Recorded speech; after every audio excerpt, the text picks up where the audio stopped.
Halo, selamat datang kembali di channel kesayangan kita semua, Dapur Mama Dep.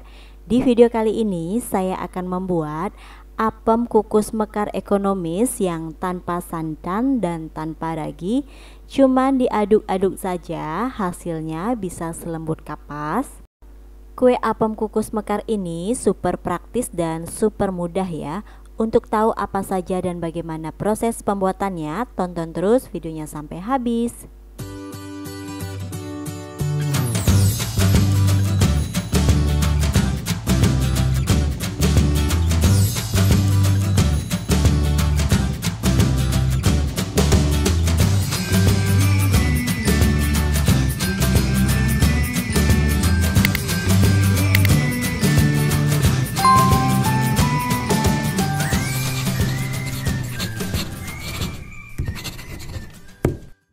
Langkah pertama, kita siapkan wadah, kemudian masukkan gula pasir sebanyak 140 gram. Saya juga menambahkan air bersih. Ini saya gunakan air hangat-hangat kuku ya, sebanyak 250 ml. Kemudian aduk sampai gulanya larut. Teman-teman bisa mengaduk menggunakan whisk atau kalau tidak ada boleh menggunakan sendok. Aduk berlahan sampai gulanya ini benar-benar larut ya. Nah, setelah diaduk beberapa saat, ini gulanya sudah benar-benar larut. Boleh kita tambahkan dengan bahan kering. Di sini saya menggunakan 30 gram tepung terigu yang protein sedang dan 150 gram tepung beras. Semua bahan ini akan saya aduk menggunakan whisk sampai tercampur dengan merata dan tidak ada bahan yang menggumpal. Aduknya perlahan saja ya. Ini bagian pinggirnya juga kita ratakan dan usahakan semua bahannya itu bisa tercampur dengan merata. Setelah adonannya licin seperti ini, baru kita akan tambahkan tape ya. Untuk tapenya saya menggunakan sebanyak 100 gram. Ini saya akan haluskan terlebih dahulu menggunakan garpu.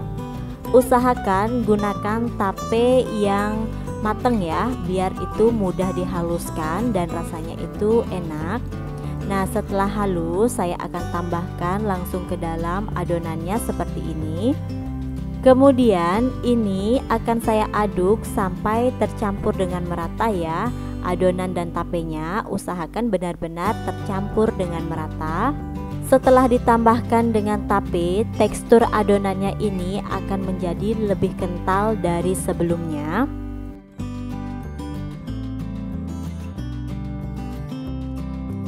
Jika dirasa adonannya ini sudah tercampur dengan merata, selanjutnya kita akan saring adonan. Tujuannya adonannya disaring untuk mendapatkan adonan yang lebih bersih dan untuk memastikan tidak ada bahan yang menggumpal. Saat menyaring adonan, gunakan saringan besi yang seperti ini ya. Jangan menggunakan saringan teh karena nanti adonannya tidak mau turun. Nah, ini saya menggunakan bantuan garpu ya, biar lebih cepat adonannya ini tersaring karena ini terhalang dengan serat-serat tape yang tadi. Kalau dirasa menggunakan sendok atau garpu itu susah, boleh menggunakan spatula seperti ini ya, sambil ditekan-tekan. Nah, setelah itu jika sudah ini adonannya sudah bersih ya, maka tahap selanjutnya kita akan istirahatkan adonan kurang lebih 1 jam. Ini jangan lupa untuk ditutup dengan kain bersih atau bisa juga menggunakan plastik wrap.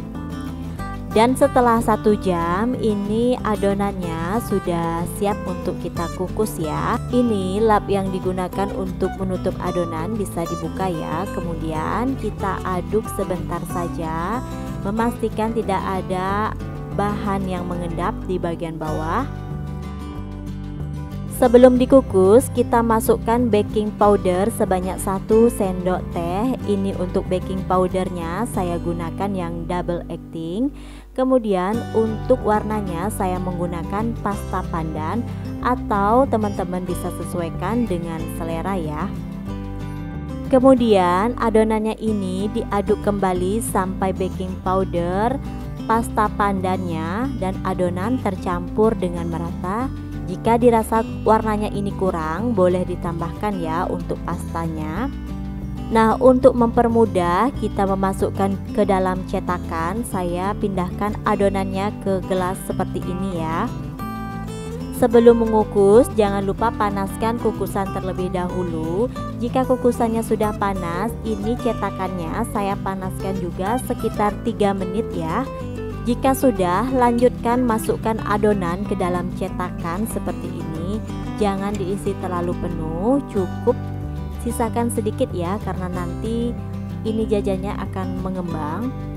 Jadi tekstur adonannya itu tidak terlalu kental dan tidak terlalu encer ya. Jika sudah, ini kita akan kukus kurang lebih 20 menit. Gunakan api besar dan jangan lupa tutupan panci dialasi dengan kain bersih. Setelah 20 menit, ini kuenya sudah matang dan boleh dikeluarkan dari kukusan. Untuk kue ini sebaiknya setelah ditambahkan baking powder itu langsung dikukus ya, biar kuenya ini mekar semuanya. Nah, setelah itu kita akan keluarkan kuenya ini dari cetakan. Caranya gampang banget ya, tinggal kita tekan-tekan seperti ini, nanti dia akan lepas sendirinya. Sangat kalis. Ini kuenya tidak bantet ya, sangat lembut dan enak sekali. Nah, inilah dia hasil dari kita membuat kue apem yang tanpa ragi dan tanpa santan, tapi hasilnya bisa mekar sempurna seperti ini. Untuk pembuatan kue apem ini, sebelum dimasukkan ke dalam cetakan seharusnya diaduk ya terlebih dahulu. Ini saya tadi lupa mengaduknya, jadi ada beberapa yang kurang mekar. Dan setelah ditambahkan baking powder itu langsung dikukus. Tadi juga saya tidak langsung dikukus karena gasnya itu habis, jadi harus nunggu masang gas. Jadi hasilnya itu ada beberapa yang tidak mekar sempurna. Terima kasih sudah menonton video saya dan sampai jumpa di video saya selanjutnya.